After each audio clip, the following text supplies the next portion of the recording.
Olá pessoal, hoje mais uma vez a gente continua a leitura da Eneida do Virgílio com o canto 5 e lembrando que para quem quiser acompanhar esse projeto de leitura, assistir os vídeos anteriores e também os próximos, aqui na descrição desse vídeo tem um link com a playlist da Eneida. No canto anterior, o canto 4, a gente acompanhou Enéas e os outros troianos indo embora de Cartago para continuar a viagem deles em direção à Itália ou Hespéria, o que deixou a rainha Dido de Cartago completamente devastada, porque ela estava apaixonada pelo Enéas por conta de um feitiço lançado pela deusa Vênus e não suportou essa partida do Enéas em um dos cantos mais tristes e dramáticos aqui da Eneida. E o canto de hoje, o canto 5, começa com Enéas e os troianos no mar, navegando para longe de Cartago, e enquanto que eles navegavam, a rainha Dido morria em Cartago, em um ritual de vingança muito dramático, que a gente acompanhou então em mais detalhes no canto anterior.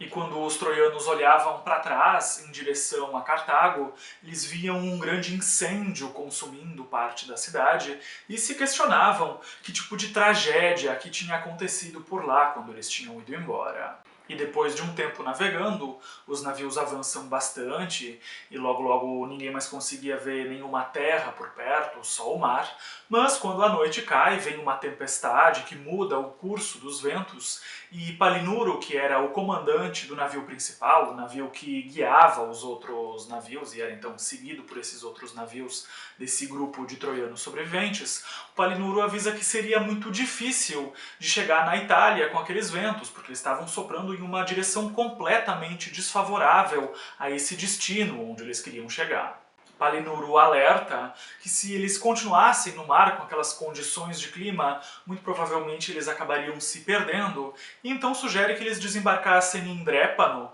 na Sicília, para onde esses ventos estavam soprando de qualquer maneira, e lá eles poderiam fazer uma parada segura e esperar então até que o tempo melhorasse para continuar a viagem. Enéas concorda com esse conselho de Palinuro e os barcos então são direcionados para Drépano, lembrando que era em Drépano que estavam as cinzas de Anquises, que era o pai de Enéas, e também era em Drépano que os troianos estavam antes de terem se perdido no mar e terem ido parar em Cartago, o que a gente acompanhou lá no primeiro canto. E quando esses navios estavam se aproximando de Drépano, o rei dessa região, chamado Acéses, vê esses navios e fica muito feliz, porque ele reconhece que eram navios troianos e ele mesmo era um descendente de troianos e também um antigo amigo do Anquises, o pai do Enéas. Acéses oferece comida e descanso para os troianos e também fica muito feliz com aquela chegada inesperada deles na região, que tinham estado então em Drépano quando Anquises, o pai de Enéas, tinha acabado falecendo. Quando anoitece, Enéas relembra os troianos que eles estiveram naquele mesmo lugar, em Drépano, exatamente um ano antes, quando Anquises tinha morrido, pouco antes deles acabarem indo parar em Cartago, e com isso a gente também descobre que a estadia dos troianos em Cartago tinha demorado então mais ou menos um ano. Enéas também comenta que provavelmente tinha alguma divindade ajudando eles a estarem exatamente no mesmo lugar um ano depois, e sugere que a memória de Anquises fosse celebrada com jogos esportivos e que esses jogos fossem disputados uma vez por ano nas futuras cidades que eles ainda fundariam na Itália, e embora isso pareça muito com a descrição das Olimpíadas, esse aqui não é o mito fundador das Olimpíadas. Mas antes de começar esses jogos, Enéas e os troianos vão até a sepultura de Anquises, onde estavam depositadas as cinzas dele, porque essa cultura tinha o hábito de cremar os seus mortos, como a gente acompanhou em diversas cenas de cremação lá na Ilíada. Enéas segue todas as honras fúnebres conforme as tradições religiosas troianas e saúda o pai e também se lamenta com ele que eles ainda não tinham conseguido chegar na Hespéria para então fundar as cidades, para dar então um novo destino aos sobreviventes troianos. E 9 dias depois dessas honras fúnebres começam então esses jogos em honra ao Anquises, e até mesmo povos de locais vizinhos vieram para assistir esses jogos, em um momento muito bonito de integração e também de descontração, porque a gente sabe muito bem que na maioria das vezes esse pessoal está brigando e se matando. O primeiro esporte praticado é a regata, que é disputado então em 4 times, e os nomes dos competidores são citados, e o Virgílio aproveita esse momento para associar esses competidores aos nomes das futuras famílias nobres romanas, em um trecho que é claramente uma propaganda política, e a gente já acompanhou outros momentos de propaganda política nos cantos anteriores da Eneida, e ainda vai acompanhar mais vezes futuramente. E o Virgílio insere essas propagandas políticas aqui na Eneida, porque essa era uma obra encomendada pelo imperador, para glorificar então o Império Romano, e inserir os nomes dessas famílias nobres era algo que pegava muito bem para essas famílias, fazia parte dessa estratégia política para aumentar o poder e o prestígio de quem mandava então no Império Romano, e dava uma certa antiguidade para essas famílias, dizendo que elas vinham, então elas descendiam diretamente então desse mito fundador de Roma. E para quem quiser saber um pouco mais sobre essa questão política inserida aqui na Eneida, lá no vídeo de introdução à Eneida tem um trechinho em que a gente conversa um pouquinho mais a fundo sobre essa questão. E esses jogos que o Virgílio retrata aqui nesse canto são uma maneira de dar uma aliviada na história, já que o canto anterior foi bastante dramático, os próximos cantos também não vão ser nada leves, também vão ter essa carga dramática muito intensa, então esse aqui é um momento que ele usou para dar uma certa aliviada, uma descontraída na história. E esses jogos também são uma referência à Ilíada do Homero, uma das grandes fontes de inspiração do Virgílio para escrever a Eneida, e lá na Ilíada a gente encontra essa temática dos esportes usados para celebrar a memória de alguém morto no canto 23, quando Aquiles convoca então jogos em honra a Patroclo, que tinha morrido. Vou deixar o link desse canto aqui na descrição desse vídeo para quem quiser assistir. E esses jogos aqui na Eneida são descritos como um momento de muita alegria, descontração e também de expectativa sobre os resultados, exatamente como é hoje em dia. Os resultados traziam ou a alegria ou a tristeza dos jogadores e também dos torcedores, conforme quem ganhava ou perdia, o que também acontece até os dias de hoje, mostrando que tem coisas que não mudam. Outro paralelo bastante interessante e curioso entre essas competições da Eneida e as competições atuais é que os atletas da Eneida faziam promessas para os deuses, pediam a ajuda dos deuses para vencer os jogos, exatamente como acontece nos dias de hoje. Se a gente assiste uma partida de futebol, por exemplo, os jogadores e também os torcedores estão rezando e fazendo promessa para os santos para vencer o jogo, em um paralelo muito interessante, porque tem situações que realmente não mudam, e é interessante perceber esses paralelos em obras tão antigas como a Eneida, que às vezes parecem muito distantes e desconectadas da gente, mas tem sim vários pontos que continuam então bastante atuais nos comportamentos das pessoas. E o segundo esporte disputado é a corrida, e durante essa corrida acontece uma situação bastante cômica, porque um dos corredores escorrega e acaba caindo no esterco, fazendo todos os torcedores darem muita risada, os outros competidores também riem muito, menos o cara que caiu no esterco, claro que não acha graça nenhuma dessa situação, e esse ponto mostra mais uma vez esse clima de descontração que o Virgílio buscou criar com esse canto. O terceiro esporte é a luta, depois vem o tiro com arco, e para finalizar é feito um torneio de meninos a cavalo, um torneio infantil, e o Ascânio, o filho de Enéas, participa desse torneio, e todos os pais vão assistir, bastante orgulhosos dos filhos e torcendo, acenando para eles da plateia, e esses meninos entram então na arena bastante tímidos nessa competição, que era uma simulação de luta. E nesse torneio, mais uma vez o Virgílio aproveita o momento para citar os nomes dos ancestrais dos futuros nobres romanos, em mais um momento de propaganda política, em que muitas vezes ele forja essa ancestralidade para agradar os nobres da época dele, que gostavam muito então de se ver representados nesse tipo de obra. Mas a alegria desses jogos é claro que não vai durar muito. Logo esse clima de felicidade vai acabar completamente, a gente vai ter o retorno no drama para o enredo,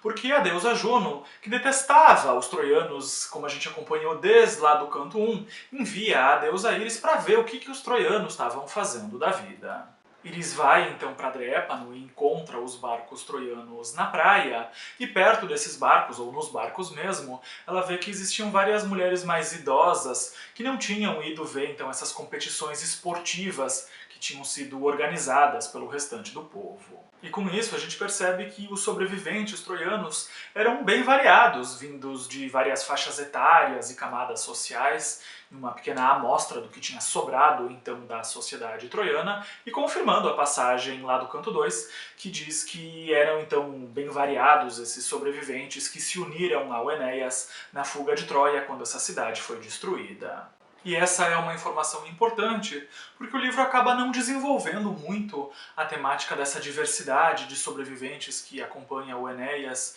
e se foca muito mais no Enéas e em pessoas próximas a ele, dando muitas vezes a impressão de que o Enéas viaja sozinho ou acompanhado de um pequeno grupo de pessoas, o que não é verdade, porque junto dele tinham vários sobreviventes de diversas faixas etárias e camadas sociais que navegavam então buscando a Hespéria para fundar novas cidades e recomeçar então a vida, e a gente tem que levar essas pessoas em consideração para entender um pouco melhor o contexto aqui da Eneida. E essas mulheres mais idosas, que não tinham ido ver então essas competições esportivas, estavam muito angustiadas com aquela viagem, que estava muito longa, eles não chegavam nunca na Itália para se fixar e reconstruir a vida, e a viagem também estava muito cansativa, deixando essas mulheres bastante deprimidas. E a deusa Íris, que observava a angústia dessas senhoras, percebe nessa situação uma oportunidade para prejudicar os troianos mais uma vez e atrasar a viagem deles também mais uma vez.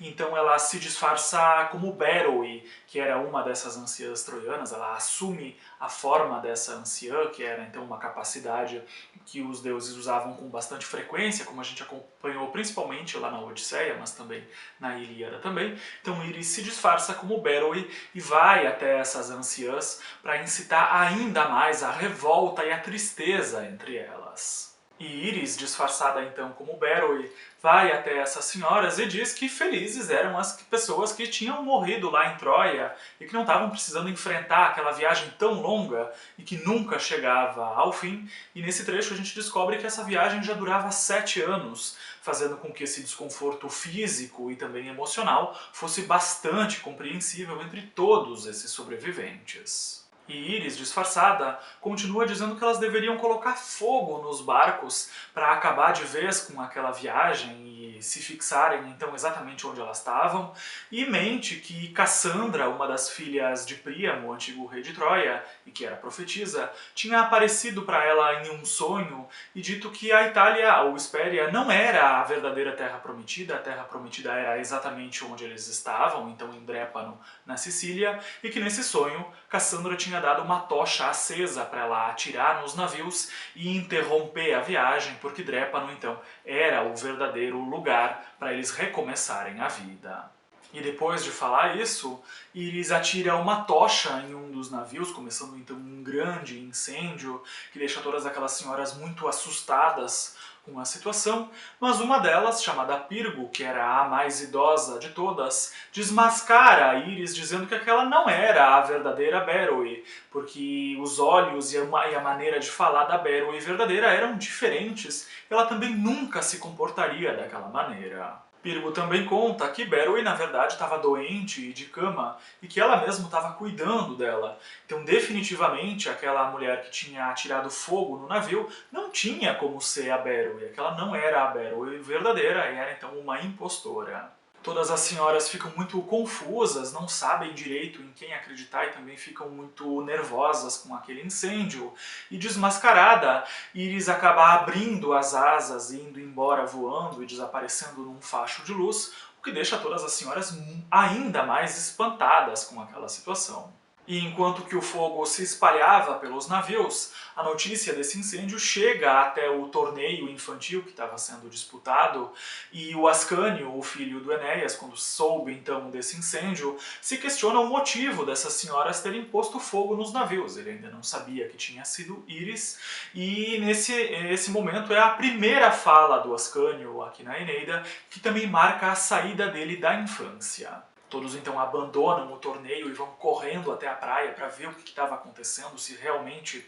tinha um incêndio acontecendo, e quando eles chegam lá eles veem então as senhoras muito assustadas com aquele incêndio, e algumas delas inclusive escondidas na mata, com muito medo daquela situação toda. E o incêndio avança até um navio em que eles guardavam estopa, o que aumenta o incêndio ainda mais, a um nível que era simplesmente impossível tentar apagar, então aquele estrago era irreversível. E completamente desesperado com aquela situação e também muito impotente, porque não tinha como apagar aquele incêndio, Enéas implora pela ajuda do deus Júpiter, que ouve então esse pedido de ajuda do Enéas e manda uma chuva muito forte que acaba apagando aquele incêndio, mas mesmo com a ajuda de Júpiter, 4 navios tinham sido completamente incendiados e então estavam irreparáveis, tinham sido perdidos. Enéas fica totalmente devastado e desanimado com essa situação e pensa em abandonar o plano de chegar na Itália,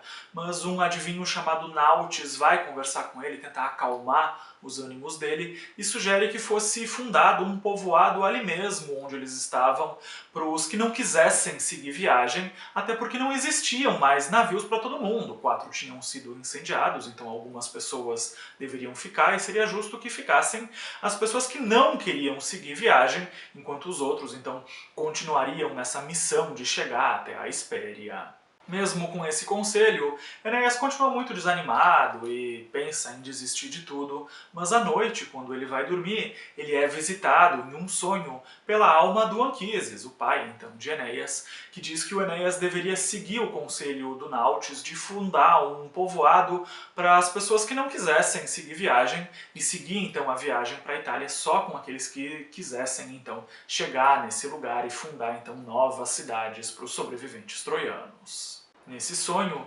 Anquises diz que Enéas deveria levar os guerreiros junto para a Hespéria, porque quando eles chegassem lá, na região do Lácio, eles encontrariam muitos povos hostis que entrariam em guerra com eles, então esses guerreiros deveriam ir junto, porque seriam muito importantes, então não deveriam ser deixados para trás. Anquises também pede que o Enéas descesse até o mundo dos mortos, o Averno, onde ele deveria procurar então a alma de Anquises, porque Anquises queria falar mais coisas para ele, e diz que ele não estava habitando o Tártaro, que era a região mais escura do mundo dos mortos, e sim os Campos Elíseos, onde as almas boas então viviam após a morte. E para fazer essa descida até o mundo dos mortos, o Enéas deveria encontrar primeiro a Sibila de Cumas, uma profetisa que levaria ele então ao submundo, e depois de dizer isso, Anquises desaparece e Enéas acorda gritando desse sonho. Mais tarde, o Enéas vai conversar com o Acestes, que era o rei da região, e conta para ele sobre o sonho e a ideia de fundar um povoado por ali, e o rei Acestes concorda. E o Enéas então projeta um pequeno povoado para os sobreviventes troianos que não queriam seguir viagem, queriam refazer a vida ali próximo a Drépano, e se inspira nas antigas construções e no desenho arquitetônico de Troia para projetar então esse povoado.